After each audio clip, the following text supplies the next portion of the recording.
Hey, how's it going, everyone? Mick Evers from All About Tech. Welcome back to another video. Sorry I haven't uploaded in God knows how long. It's been like nearly 2 weeks. I'm so sorry for that. I've had a lot going on. College is now finished. I don't have to worry about that anymore. Everything is almost set up, ready for the new job. I've had to do a lot of referencing stuff and things like that. So it's been a lot of back and forth with documents and stuff. But yeah, I've been very busy with the house as well. It's been a very busy time, and luckily there's not really been much to talk about until now. So I'm back for a Saturday's episode of Car Content, and today we are going to be talking about Electroneum, and that the fork is here. The long-awaited fork. We've been waiting for this for quite a while now. It's been on the table to happen for a considerable amount of time now. We still don't know what improvements are going to be made, but I'm sure once the fork is completed on Monday, we will get we will know what improvements that has been made to the blockchain, to the app, to the way we interact with exchanges. So the fork is here. People are speculating. If you want to watch quite an insightful video actually of someone's opinion on what they think is going to happen, definitely check out Digit Spin Crypto's latest episode. I'll direct people to that. And part of the way into his show, he starts talking about what he thinks is going to happen in terms of the fork and what's going to be put in place. Some really interesting theories, and a lot of it does make sense. Whether or not it's the things that actually gets put in place, or maybe it's their things that get put in place at a later date, we don't know. Obviously, we don't know until we know what actually comes out on Monday or Tuesday or whenever they decide to announce what the changes are. But yeah, some really interesting and quite well thought through scenarios as such. So definitely go check out Digit Spin Crypto. Dino's he's a quality guy. Definitely go check out his channel Digit Spin Crypto and check out that episode in particular. So yeah, what's currently going on now is that all the exchanges, pretty much all of them, have now gone into maintenance. This has been a very well communicated fork in terms of the exchanges all getting on board within a timely manner. And Electroneum have been announcing the exchanges in groups that who have gone into maintenance mode. So pretty much all of them are now in maintenance mode. All the big ones that Electroneum, well, I say big ones, the main ETN's main exchanges like Liquid, Huobi, and that, they're all in maintenance mode now. So the fork is going to be taking place from today. No, sorry, ignore me. It started yesterday. And will be going through until Monday. That's how long the app and the exchanges will be affected for. So make sure you don't send any ETN to exchanges. Make sure you don't send ETN really at all during this 3-day period.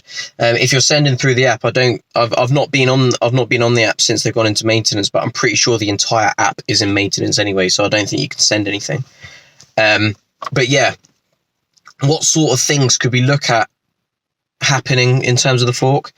I'm hoping for a reduced emissions process for the ETN being mined. That would be really positive, I think.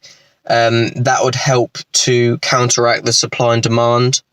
And in a scenario where ETN, who's possibly going to eventually have 20, 30, 100 million users, you don't want the amount of Electroneum that's being mined currently to be mined, because otherwise all the coins will be mined, and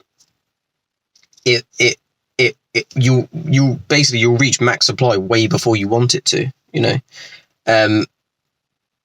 and to be using so many coins for such low values it's just kind of counterproductive, which is why, in my opinion, in order for Electroneum to be successful, the price also has to rise, because it won't work.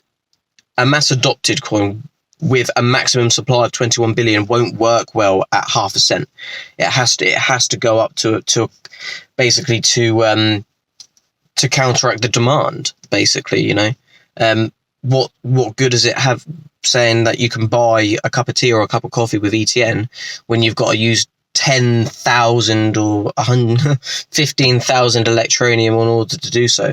That's probably a lot more than, I'm exaggerating there, but if you get the concept that 10 million people are buying a coffee every morning with ETN, that is a lot of ETN to go to circulate, basically, for such a small value.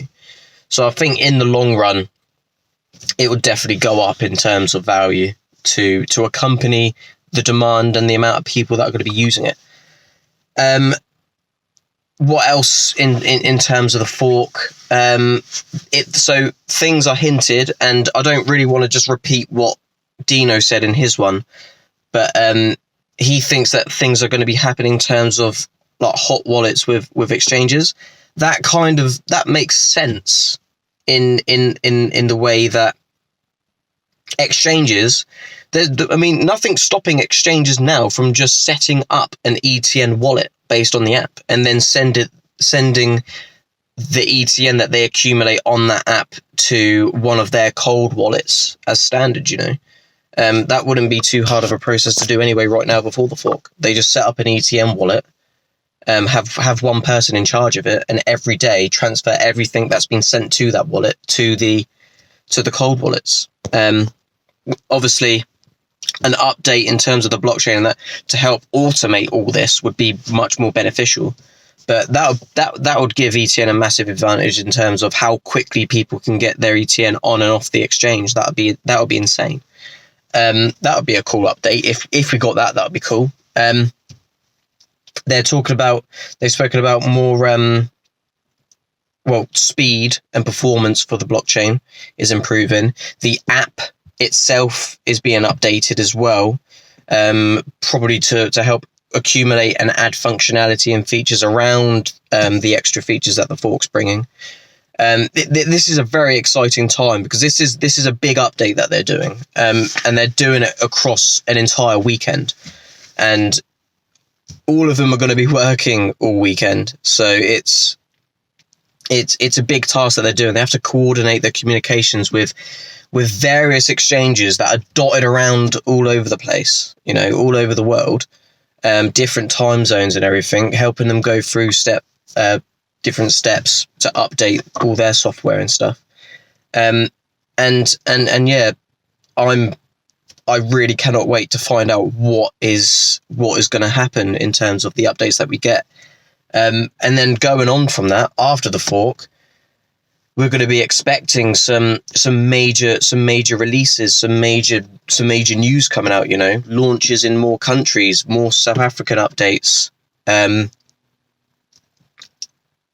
Just seeing where ETN are going to be next. You know, South Africa was the main test point. It wouldn't surprise me if several countries followed at the same time, because obviously you test it and then you can put it out there to a wider audience as such. You gain your feedback and then you can send it even further, and then gain the feedback from an even further reach of field, and then eventually you could just streamline it everywhere. But I'm insanely excited. I really am. I know I've not been uploading, but that's just because I've been hella busy. I'm in proper adult life now. I've moved out, got my house, starting a new job soon. Yeah, it's absolutely mad, but I am still 110,000% behind ETN. I love what they're doing. This fork is much needed, and to just, you know, software needs updating all the time. You know, it's not just for that as well, for security purposes as well. You know, if you've got an Android phone and you never update it, I mean, the majority of Android updates is for security bug fixes, you know. So updates are really important. And I think the more updates that they bring to the blockchain and the app, the better, you know.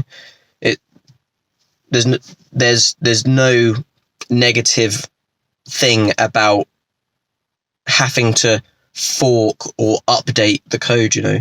If anything, you're making it stronger, you know. Maybe they've seen an issue and they're fixing it, or they're adding functionality, they're adding performance, they're staying relevant. They're improving they're improving the service, they're improving everything, you know. So I'm super excited. Don't send any ETN from now until after the fork is done. Otherwise, you may go through a long-winded process just to get it back, if you get it back. And yeah, let me know what you guys think the updates are going to be in the comments below. Like, comment, and subscribe. Sorry again that I haven't been uploading recently, but I've been hella busy. But hopefully I'm going to get some more videos out. And yeah, so like, comment, subscribe, and I'll catch you guys out in the next video. Peace out.